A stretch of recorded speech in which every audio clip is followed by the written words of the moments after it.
कोटा से अगली खबर है। कोटा बूंदी सीट से कांग्रेस पार्टी ने प्रहलाद गुंजल को प्रत्याशी बनाया है और इस सीट से लगातार दूसरी बार ओम बिरला सांसद चुने जा चुके हैं। वहीं पिछले 6 लोकसभा चुनावों को देखें तो कांग्रेस 2 बार और बीजेपी 4 बार इस सीट को जीत चुकी है। ऐसे में यह देखना दिलचस्प होगा कि प्रहलाद गुंजल और स्पीकर बिरला में से कौन कोटा बूंदी सीट जीतेगा। आपको बता दें कि प्रहलाद गुंजल ने हाल ही में बीजेपी छोड़ी है और पूर्व सीएम वसुंधरा राजे के करीबी नेता माने जाते हैं। टिकट मिलने के बाद एनडीटीवी से प्रहलाद गुंजल ने बताया कि उनके क्या मुद्दे रहने वाले हैं। देखिए ये खास बातचीत। जो उम्मीद की जा रही थी उसी के मुताबिक जो है कांग्रेस ने कोटा बूंदी सीट से प्रहलाद गुंजल को जो है प्रत्याशी बनाया है। और सबसे पहले तो शुभकामनाएं गुंजल साहब आपको, सबसे पहले तो शुभकामनाएं आपको, आज घोषित हो गया है, नाम घोषित हो गया। बहुत बहुत धन्यवाद एनडीटीवी का। क्या रहेगा चुनावी मुद्दे, क्या रहेंगे आपके, क्योंकि आप पहली बार लोकसभा का चुनाव लड़ रहे हैं और जो सामने आपके बीजेपी से प्रत्याशी वो तीसरी बार चुनाव लड़ रहे हैं। पहला मुद्दा तो साफ है, आपने कहा तीसरी बार चुनाव लड़ रहे हैं। पहली बार सांसद बनने के बाद उनकी जगह खाली होने पर जो विधानसभा का बाई इलेक्शन हुआ था 2014 में, तब बहुत जोश में घोषणा की थी कि मैं कोटा में एयरपोर्ट लेके आऊँगा और सरकार ने अगर नहीं चलाया हवाई जहाज तो मैं बिरला एयरलाइंस चला दूंगा, और ये नहीं हो पाया तो मैं चुनाव ही नहीं लड़ूंगा 2019 का। वो 19 भी निकल गया, उस चुनाव को भी लड़ लिया और ये 2024 का चुनाव भी लड़ने जा रहे हैं। अभी कोटा को हवाई जहाज नहीं मिला है, अपने आप में एक बड़ा मुद्दा है। और दूसरा बड़ा मुद्दा जो अपने आप में है, सारा शहर त्रस्त है भाइयों की दादागिरी से। मैंने देखा बीजेपी के बड़े बड़े लोग, अगर कोई जन्मदिन है, कोई विशेष कार्यक्रम है, तो जब तक छोटे बड़े भाई का होर्डिंग 5 साल शहर की सड़कों पर नहीं चलाएगा वो राजनीति नहीं कर पाएगा बीजेपी में। तो आश्चर्य होता है, कई लोग घुट घुट के गले तक भरे हुए हैं कि आखिर हम भारतीय जनता पार्टी में विचारधारा के आधार पर आए, रीति नीति और सिद्धांतों से प्रेरित होकर आए, कोई छोटे बड़े भाई की गुलामी करने के लिए तो आए नहीं। गुस्सा है और उसको वो भी महसूस कर रहे हैं कि अब छोटे बड़े भाई का फोटो कहीं शहर में चुनाव में दिख गया तो सत्यानाश हो जाएगा, इसलिए अब खाली मोदी का फोटो लगाओ, बाकी सब गायब कर दो। मैं कहता हूं भैया आप बहुत बड़े ताकतवर व्यक्ति हो, मैं तो बहुत छोटा सा कार्यकर्ता हूं। मुझे तो आपने मजबूर कर दिया कि प्रहलाद गुंजल पार्टी छोड़, यहाँ तो रावण की तरह हमारी सत्ता है।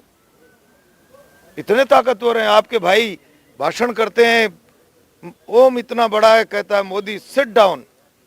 जब आप इतने बड़े ताकतवर व्यक्ति हो तो भगवान के लिए मोदी के और ये सारे फोटो फाटो हटाओ। मैं चुनौती स्वीकार करता हूं आपको, हम मोदी के और मंदिर के नाम पर चुनाव नहीं लड़ेंगे। छोटे बड़े भाई और ओम बिरला के चेहरे पर चुनाव होगा। मैं नया कांग्रेसी हूं, लेकिन मैं कांग्रेस को मनाऊंगा। ये चुनाव प्रहलाद गुंजल और ओम बिरला के चेहरे पे होगा, कोटा की जनता फैसला कर देगी। तो स्थानीय मुद्दों पर ही रहेगा चुनाव, आपको ऐसा लगता है? स्थानीय तो कोई नेशनल इशू नहीं है। कोटा की जनता मानस बना चुकी, अब की बार 400 पार -1 पक्का, कोई फर्क नहीं पड़ता एक सीट से।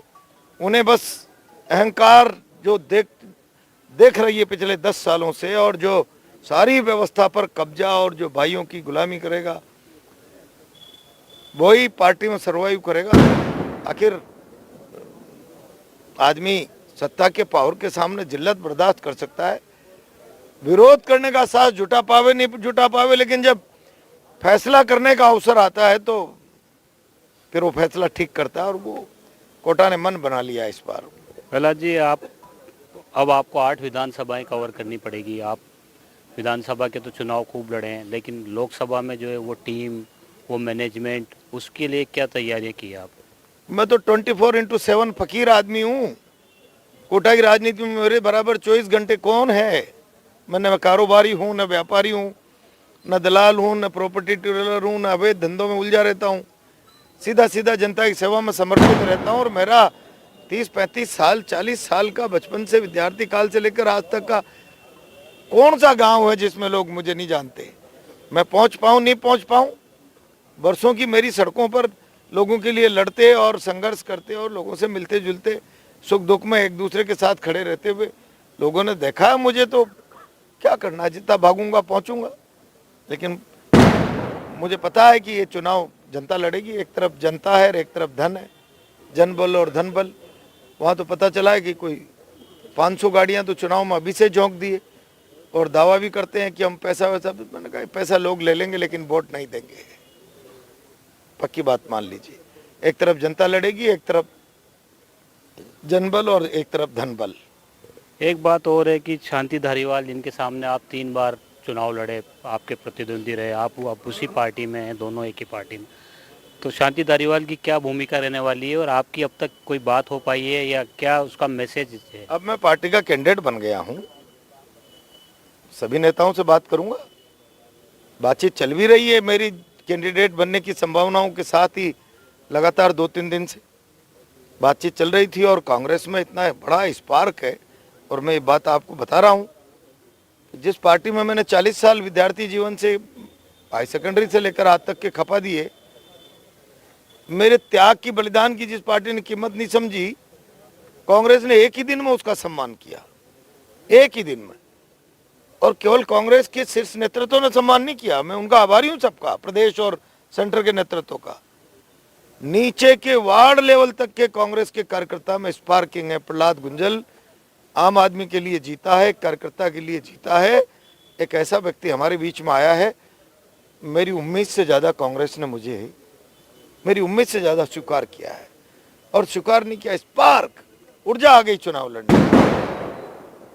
और अब तक तो कांग्रेस की शीतलता ही बीजेपी की ताकत थी, अब जो स्पार्क दिख रहा है हवा में उड़ा देंगे, चिंता मत करो आप सामने वाले को।